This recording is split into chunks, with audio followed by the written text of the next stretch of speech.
या परमात्मा का नाम लेता है या उसकी तरफ थोड़ा सा देख ही लेता है, वो पवित्र हो जाता है और संसार के बंधनों से छूट जाता है। ये बात बिल्कुल सही है, लेकिन एक बात जरा सोचने की है, वो ये है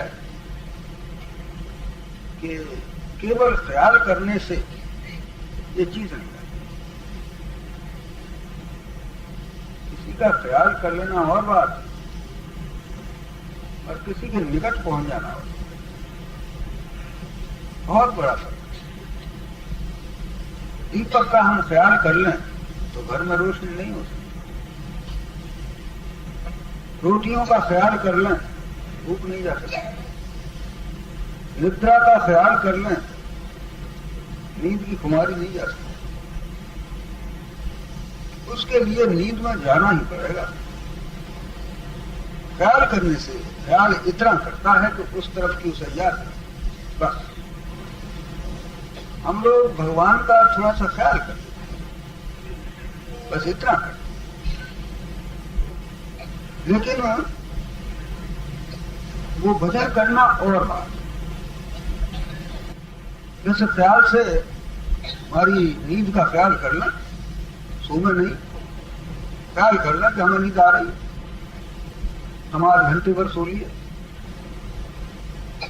तो क्या दिन भर की खुमारी तो जा सकती है? हरगिज नहीं जा सकती।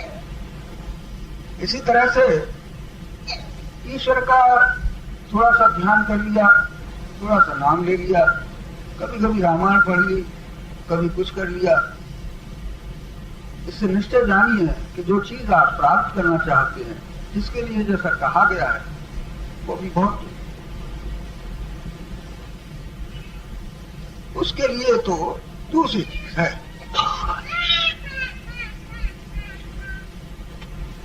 उसके लिए थोड़ा और आगे बढ़ना पड़ेगा। उसके लिए जैसे आप भोजन के लिए भूख का इरादा न करके, भूख का ख्याल ही छोड़ करके भोजन करते हैं, उस वक्त तो भूख जाती। इसी तरह से ध्यान करते करते तुम ध्यान को भूल जाओ, तब समझो कि तुम ईश्वर के निकट हो। इसमें सोचने की बात है। ध्यान किया, हम ईश्वर की तरफ चले। जैसे कोई आदमी मंदिर के लिए चलता है तो वो पैरों से चलता है, मंदिर तक पहुंच जाता है। इसी तरह से मन जो है वो ध्यान से प्रभु के चरणों तक पहुंचता है। ध्यान के, मन के चलने के लिए ध्यान है, जैसे शरीर के चलने के लिए ये चरण है, पांव है। इसी तरह से मन के ले जाने के लिए ध्यान। तो जब ये उनके चरणों तक पहुंचे ध्यान से, और पहुंच करके जब उनमें शांत हो जाए, उस शांति को पाने लगे और इधर का ख्याल भूल जाए, उस रास्ते का दुख भूल जाए, प्रभु से जब मिलेगा तो फिर ये दुनिया के दुख जो थे वो तो भूल ही जाएगा। जैसे बड़े जोर की वो भूख थी, बहुत ही तप्त हो रहा था, आदमी भूख से दुखी हो रहा था, लेकिन जो ही रोटी खाई तो वो सब दुख चला गया। कितना दुख उसको हुआ होगा जब तक रोटी नहीं मिली थी, लेकिन रोटी खाते ही वो दुख उसका कहीं भी अब नहीं है।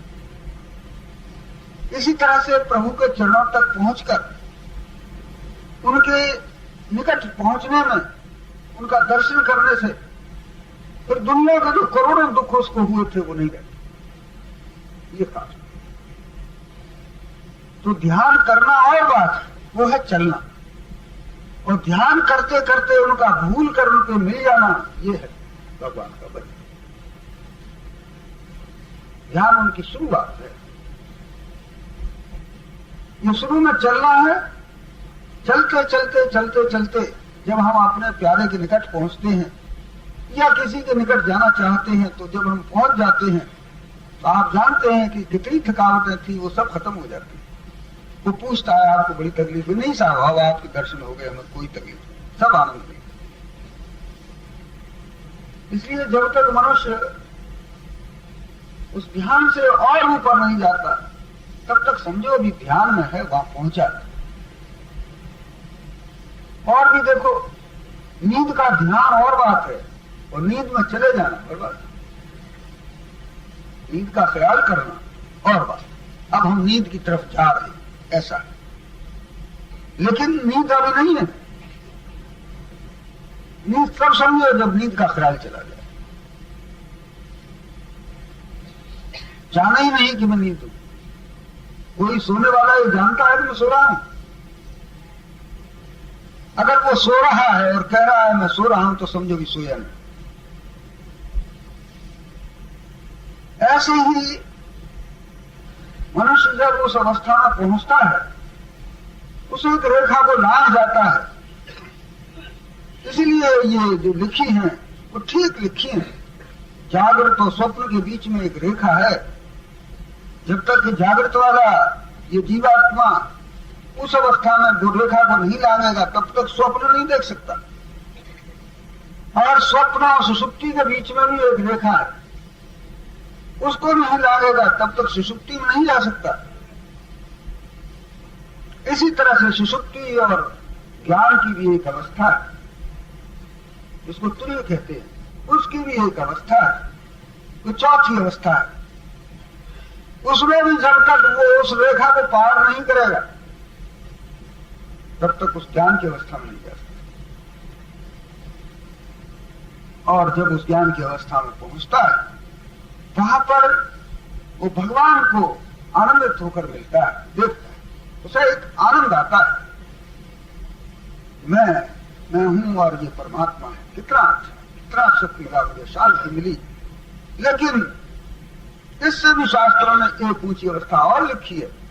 जैसे नींद की खुमारी आती जाती है और नींद का आनंद मिलता है, इसी तरह से गहरी नींद जब चली जाती है तो वो खुमारी भी नहीं रहती, नींद का आनंद भी नहीं रहता, नींद में चला जाता है। ऐसी पांचवी अवस्था शास्त्रों ने वो लिखी है, इसमें द्वैत का खत्म हो जाता है, अद्वैत अवस्था में पहुंच जाता है।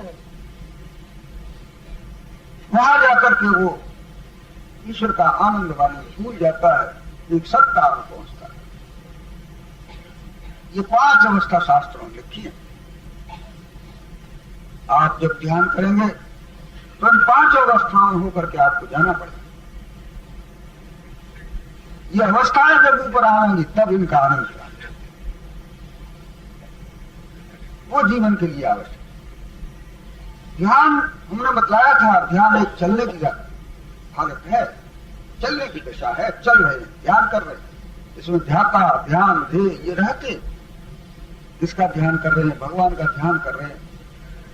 और भगवान ऐसे हैं, स्वरूप भी उनका मालूम पड़ता है, लेकिन अंत में जाकर के ये सब एक हो जाता है और मनुष्य उस परमात्मा का द्वैत में जाकर के आनंद प्राप्त करता है। ईश्वर भी होता है, जीव भी होता है। एक अवस्था ये होती, उससे आगे फिर वो और बढ़ता है। परमात्मा कृपा करता है, गुरु उस पर दया करता है, तो इस रेखा को भी लांघ कर, ज्ञान की रेखा को भी लांघ कर तो सत्ता की रेखा में जहां कुछ नहीं। उन लोगों ने जिन्होंने इसको प्राप्त किया था, उन्होंने यही लिखा है कि मैं ही ब्रह्म, ब्रह्माष्टमी जिसको कहते, मैं ईश्वर और ईश्वर कुछ नहीं। इसलिए जब तक हम इन अवस्थाओं में नहीं पहुंचे तब तक उसका लाभ कम मिलता है, पूरा लाभ नहीं प्राप्त। एक राजा था, वो पहले तो अच्छा काम करता रहा, लेकिन फिर कुछ विषयों में फंस गया। वो यह हालत हो गई कि वो खूब खाने पीने लगा और भी विषयों में और फंस गया। राज्य का उसे ख्याल ही नहीं रहा आखिर को ऐसा हुआ कि एक राजा ने उस पर चढ़ाई कर दी और उसको फतेह कर दिया, जीत लिया, और उसको वो बंधन में डालकर अपने यहाँ मंत्री से कहा कि इसको मरवा दिया। मंत्री ने कहा कि नहीं महाराज, इसे मारना ठीक नहीं। फिर क्या किया जाए कि इसको बहुत से सुख दिए जाए। ये जैसे वहां शराब पीता था, अय्याशी करता था, गाने सुनता था, नाच रंग देखता था, और भी सुख की सामग्री करता था, रुपए पैसे की से लालच थी, वो इसके सामने डाल दिया जाए। सारे दुनिया के सुख जो है इसको दिए जाए, लेकिन एक काम कर दीजिए, इसको सोने मत दीजिए।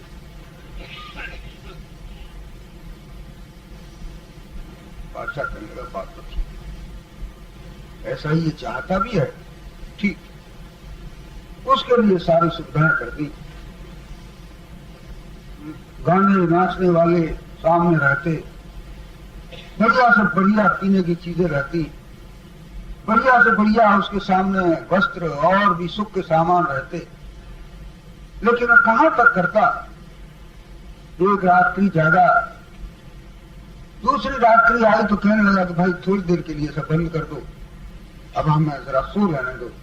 वो कहते नहीं महाराज, जरा सा और देखिए, ये बढ़िया सी चीज लाए हैं, इसे पसंद कीजिए।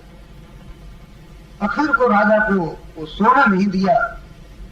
10-5 दिन हुए तो राजा ये भूल गया कि नींद भी कुछ होती है, नींद से भी आगे निकल गया। खुशकी इतनी बढ़ी, अब वो नींद भी नहीं आती। आपने देखा है कि जो आदमी सोते नहीं, अंत में जाकर के निद्रा उनसे अलग हो जाती है और वो पागल। वही लोग उसे किसी तरह से नींद लाने की कोशिश करते हैं, ऐसे घंटे 2 घंटे नींद आ जाए तो ठीक है, मगर वहां तो उसकी नींद ही हराम करती। आखिर को वो जो था विक्षिप्त अवस्था में, अब वो नींद भी नहीं कहता था, अपने ही वो जो सुख की और ऐसी सामग्री थी फेंकने लगा, पागलों की तरह भटकने लगा। ऐसे वहां पर बहुत कई दिनों तक उसकी यही हालत चलती रही। वो मरणासन आ गया। उस मरने से पहले कुछ फिर कुछ ख्याल हुआ, कुछ शांति सी मिली। उसने कागज निकाला, लिखा कि दुनिया में लोग जो शांति की कहते थे वो तो मेरे भाग्य में नहीं थी, लेकिन केवल नींद ही के न आने से मेरा सारा सर्वस्व नाश हो रहा, और मैं अपने प्राण छोड़ रहा। जिस शांति को लोगों ने कहा है उसको तो मैं जान ही नहीं पाया, लेकिन उससे बहुत नीचे दर्जे की जो नींद थी वो मेरे जीवन के लिए परम आवश्यक थी। जब से मैंने उसे छोड़ा तब तो मेरी दशा और भी खराब हुई, और अब मैं मृत्यु के मुख में जा रहा। ऐसा लिख करके वो समाप्त। क्या इस कहानी से हम ये नहीं समझेंगे कि जैसे जीवन के लिए नींद हमारे लिए आवश्यक है, लेकिन बुद्धि जो है, जो चीज है, मन के विकार हैं, उस नींद से नहीं जाते, नींद के खत्म होते ही फिर वही विकार आ जाते। इससे और भी एक बढ़िया नींद है, वो है ईश्वर में मिलकर ईश्वर की शांति प्राप्त। उससे जाकर के उसके जो दुख हैं, उसके जो अज्ञानता है वो नष्ट। वास्तव में वो सच्ची नींद थी। उस निद्रा के प्रभात में मनुष्य जागरण, वो नींद को आप समाधि समझिए, भगवान के ध्यान में मिल जाना समझिए। क्योंकि जब भगवान के ध्यान में वो लय हो जाएगा, उस वक्त उसको एक अजीब ज्ञान, अजीब शांति प्राप्त होगी। उससे फिर उसका जीवन पवित्र। लोग नहीं जानते हैं कि भगवान के भजन से क्या लाभ। निद्रा से भी लोग नहीं जानते कि निद्रा कितनी आवश्यक है मनुष्य के लिए। वो शांति तो बहुत ही दूर है।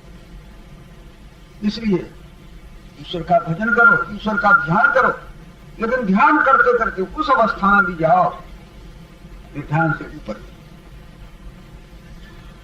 एक क्षण के लिए भी आप उस अवस्था में प्रवेश कर जाएंगे तो वही दशा हो जाएगी जैसे कि एक न सोने वाले आदमी की बराबर जो पागलपन सा आ गया था वो दूर हो जाता है सोने से।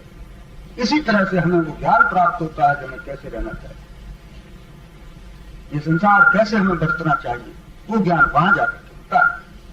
अभी तो हम दूसरों के धन की तो कोशिश करते हैं, दूसरों को दुखी देख करके हम हंसते हैं, दूसरों के व्यवहार और दूसरों की बातों का ख्याल नहीं करते। वो समय जब आवेगा तब आपको ज्ञान होगा, आप सब में अपने को देखेंगे और दूसरे के दुखों को अपना दुख समझेंगे। जब आप सब में अपने को देखेंगे तो उनके दुख आपको समझ वो है कि उस चीज को प्राप्त करें, रोजाना भगवान का ध्यान करें और रोज ध्यान करते करते एक दिन आप उस अवस्था में अवश्य पहुंचेंगे।